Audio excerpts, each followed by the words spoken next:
to bring us the latest is our home and security editor, Mark White. Thank you very much, Mark. Mark, let's start with the incident that was taking place this morning, the incidents that were taking place this morning. Emergency services scrambled. What happened? Yeah, multiple incidents that the lifeboats and Border Force were called to. We've had a few days of bad weather.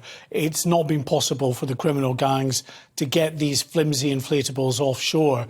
However, the weather has improved to the point, still 30-mile-an-hour winds and high waves, but they could get some boats offshore. 7 boats that have come into UK waters, but predictably they've got into trouble. The emergency services have been called. Now, one worrying incident in particular was at the Colbert light buoy, a light buoy that's about 9 miles off the Kent coast. Someone seen clinging to the life buoy and gesturing for help by passing shipping. That was relayed to the Coast Guard. When they got there, they found some personal belongings on that light buoy, but no sign of the person. So the fear is that they've been swept off and probably drowned. Yeah. The search has now been called off. Right. These individual drownings, we of course remember November of last year, 27 people drowned in a mass drowning incident. That made headline news all around the world, obviously.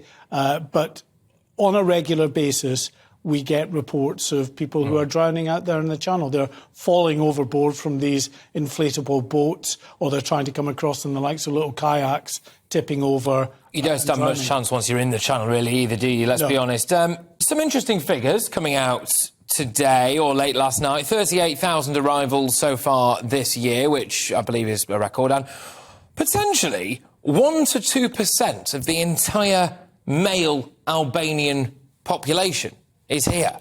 Yeah, it's not a particularly big country. All the more staggering, then, that the vast majority of those coming across the English Channel are Albanian, as you say, upwards of 2% of that population as it stands at the moment. 38,000 people have crossed the English Channel so far this year, as you mentioned there. That is a record. Last year it was 28,000, so we're already 10,000 ahead of last year's figures, with still a couple of months to run. And we've seen from last year that actually these months are very, very busy months, so we could have a good few thousand more. We will certainly have a good few thousand more arriving before the end of the year. Yes, indeed. Now, I often get a little bit of stick for certainly not wanting to tar all the Albanian population with the same brush or anything like that whatsoever, but there have been numerous reports of Albanian gangs and things. Are these people sometimes anyway looking to come here to get involved in crime at all? There is no doubt that many of the people that are coming across here are being brought across at the behest of the criminal gangs to get involved in that kind of criminal activity. We've got some startling figures on that we'll be able to share with you next week. Oh, wow. On the situation with regards to Albanian criminal gangs. Oh, brilliant. But yes, many of them coming across involved then subsequently in criminality in this country. And of course, stoking tensions at places like the processing centre in Manston. There was an urgent question heard on that in Parliament today. I don't know if we have that clip that we can talk to. If not, that was the Immigration Minister, Robert Jenrick, who said that he will be visiting Manston next week, this processing centre, which is overcrowded, meant to process people within a day. Wow. Some people have been there for a month at a time because of the sheer numbers that are crossing the Channel. And that ties exactly into what I wanted to ask you about next, because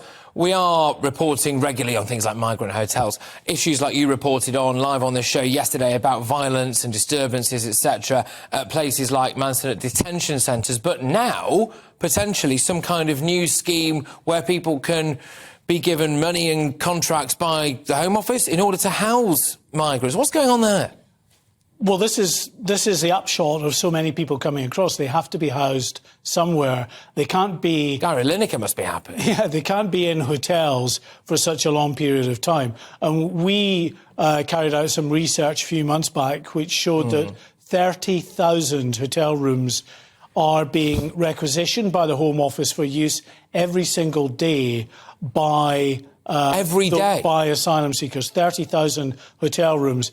It is now costing, according to the latest figures from the government, £6.8 million a day to house them in hotels.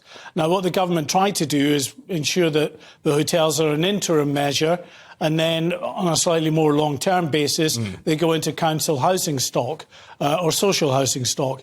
But there's only so much of that available. And, of course, local authorities across the country have their own needy individuals within their own local authority areas that they want to house in these council housing or housing association stock. So what is now doing is that agents on behalf of the government are seeking out private landlords who have second homes to take part in the scheme to allow these asylum seekers. Well, it was inevitable. It's inevitable.